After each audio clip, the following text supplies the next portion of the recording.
Il était une fois, dans un petit village appelé Mist Village. La vie était simple et belle. Le village est entouré de montagnes imposantes, couvertes de forêts vertes, et les nuages blancs touchent les sommets des montagnes, comme s'ils murmuraient les secrets du ciel.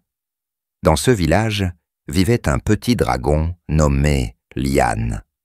Lian était différent des autres dragons. Il n'était ni grand ni effrayant. Il était petit, gentil, et avait un bon cœur. Mais il était triste, parce qu'il ne pouvait pas voler comme le reste des dragons. Lian a toujours rêvé de s'élever haut dans le ciel, de voler au-dessus des nuages et de voir le monde d'en haut. Mais chaque fois qu'il essayait de voler, ses petites ailes ne pouvaient pas le soutenir. Alors, il tombait au sol. Les enfants du village jouaient avec lui et l'aimaient, mais il se sentait jaloux lorsqu'il les voyait jouer avec leurs jouets volants ou voler avec les oiseaux. Un jour, alors que Lian était assis près d'un lac clair, près du village, il entendit une voix chuchoter venant de loin. C'était une voix mystérieuse qui disait « Au sommet de la montagne du Nord, il y a un arbre magique.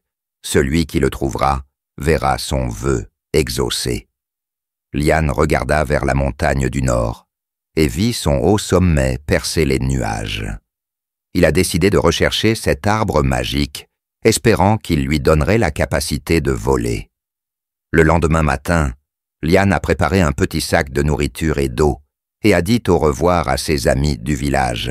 « Sois prudent, bon dragon, » dit le petit lapin, « car la route vers la montagne du Nord est semée d'embûches. » Mais Lian était déterminé, et il a commencé son voyage avec un cœur plein d'espoir.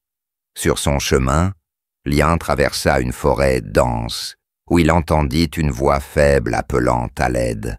Il suivit le bruit et trouva un petit lapin coincé entre les rochers. « S'il vous plaît, aidez-moi, je suis coincé ici et je ne peux pas sortir, » dit le lapin. Lian n'a pas hésité et a utilisé sa petite force pour déplacer les rochers et sauver le lapin. Le lapin dit « Merci, bon dragon. Prends cette plume d'or, elle pourrait t'aider dans ton voyage. » Lian prit les plumes et sentit la chaleur remplir son cœur. Lian continua son chemin, et lorsqu'il atteignit le pied de la montagne, il entendit une autre voix appelant à l'aide. Il regarda autour de lui et trouva un bel oiseau avec une aile cassée.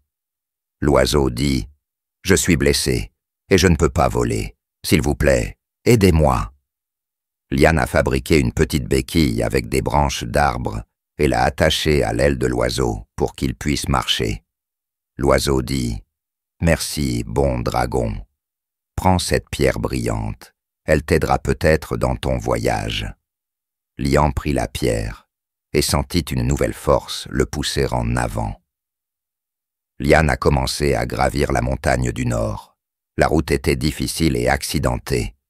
Il a traversé de nombreux défis, des vents forts aux passages étroits, mais il n'a pas abandonné. Finalement, il atteignit le sommet de la montagne, où se trouvait l'arbre magique.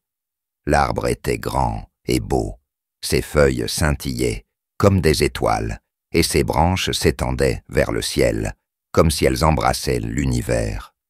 Lian s'approcha de l'arbre et dit « Ô arbre magique, j'aimerais pouvoir voler comme le reste des dragons. » L'arbre sourit et dit d'une voix calme « Lian, tu as aidé les autres sans rien demander en retour.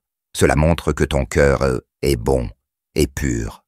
Tu n'as pas besoin d'elle pour voler, car tu as déjà un pouvoir plus grand que celui de voler, le pouvoir de la bonté et de l'aide. » Soudain, les plumes dorées et la pierre brillante que le lapin et l'oiseau lui avaient donnée commencèrent à briller de mille feux, et les plumes se transformèrent en petites ailes dorées sur le dos de Lian. Lian sentit une nouvelle force remplir son cœur et essaya de voler pour finalement se retrouver à s'élever dans les airs avec facilité. Il se sentait libre et heureux comme jamais auparavant. Liane est retournée dans son village en volant avec joie, et tout le monde a admiré son courage et sa gentillesse.